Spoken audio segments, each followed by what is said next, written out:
Alright guys, sa mapagpalang araw at mapayapang araw sa inyong lahat. Happy Sunday. Alright, Mayor Baste Duterte na pasugod sa bahay ng ama ng nabalitang umano'y ire-raid ng PNP at nagalit ang kanilang head ng PNP dyan at napasugod si Davao City Mayor Baste Duterte nang nabalitaan umanong ire-raid ang bahay ang kanilang amang si dating Pangulong Rodrigo Duterte, no? Panoorin po natin yan and let's get it on. Napasugod kagabi si Davao City Mayor Baste Duterte nang mabalitaan umanong ire-raid ang bahay ng kanilang tatay Digong. Eksklusibo namang nakapanayam ng News 5 ang bunsong anak ng dating Pangulo na balak daw sumunod sa The Netherlands. Live mula sa Davao City, nasa frontline ng balitang yan, si News 5 Mindanao correspondent Bril Montalvo. Bril?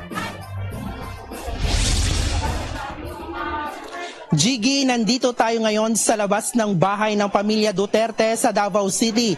Napasugod dito kahapon ang mga miyembro ng media at ilang taga-suporta dahil sa impormasyong sasalakayin umano ng mga pulis ang bahay ng dating Pangulo.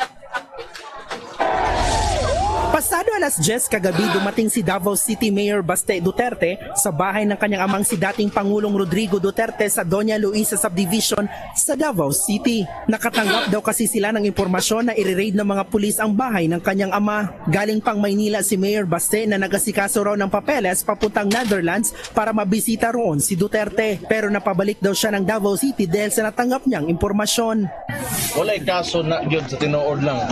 So sila, gusto sila mo tanaw na ang problema diha, wa ko'y salig sa liderato na to karon. Mariin naman pinabulaanan ng Davao City Police na may mangre-raid sa bahay ni Duterte. Magpaalam sila sa akin, kundi ihuhulihin ko sila. Huwag silang magre-raid dito sa Davao na hindi ko alam. Eksklusibo ko ring nakausap ang isa pang anak ni Duterte na si Kitty. Tumanggi siyang idetale kung nasaan siya. Pero nagpasalamat si Kitty sa mga sumuporta sa kanila. Paalala niya. Pagbantay lang yun ta, video hangganan mahitabo kay kana sila maro kaayo na sila.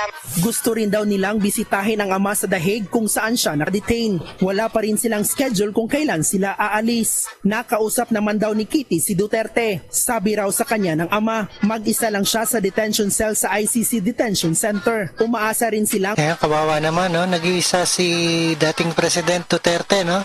Sa detention center.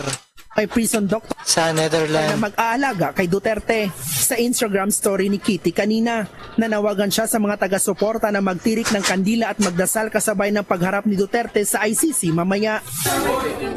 Samantala, hindi na raw magsasampa ng reklamo ang babaeng pulis na pinukpok sa ulo ng common law wife ni Duterte na si Hanilet Avancenia. Personal na desisyon daw ito ng nasugatang pulis. Sadyang kasama naman daw sa trabaho nila ang ganitong pangyayari. Sasagutin na lang daw yan, emotion kasi, no? Kaya nangyari yan. PNP ang pagpapagamot sa tauhan ng Special Action Force at parangalan din daw ito. Jiggy, sa ngayon ay tahimik pa ang sitwasyon dito sa labas ng bahay ni Digong. Posible ding magsasagawa naman mamaya ng prayer rally ang mga kapitbahay ni Duterte. Kaya may prayer rally, no? At magtirik daw ng kandila. Mga taga-suporta dito. Para kay ex-president Rodrigo Duterte, no? Jiggy. Bril, dalawang katanungan.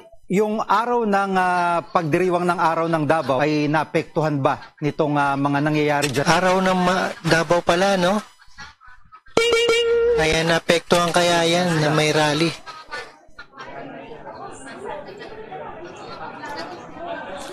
Alam mo, Jiggy, medyo malungkot ang selebrasyon ngayong taon sa araw ng Davao dahil nga sa pagka-aresto ng itinuturing na ama ng lungsod na si Tatay Digong. Ngayong linggo nga, pagkatapos ng Parada Davaoenyo na isa sa mga highlight events sa selebrasyon ay magkakaroon ng Solidarity Walk for FPRRD as Tatay Digong. Jiggy. At may mga impormasyon ka ba kung ano-ano mga lugar nagkakaroon ng mga pagtitipon bilang suporta kay dating Pangulong Duterte, ibang lugar dyan sa Mindanao?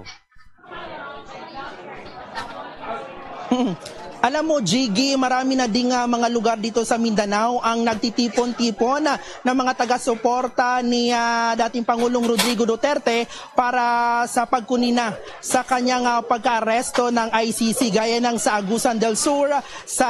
Ayan, nagtipon-tipon na, no? Lahat ng lungsod ng Mindanao. At baka susunod na dito sa Metro Manila, no?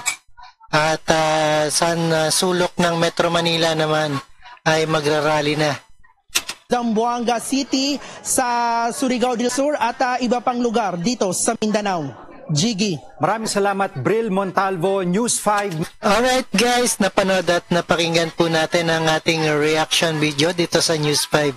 At maraming salamat at subaybayan po natin ang ating Tatay Digong sa susunod na pangyayari sa ICC dyan sa Wage at Netherlands. Alright, maraming salamat and peace out.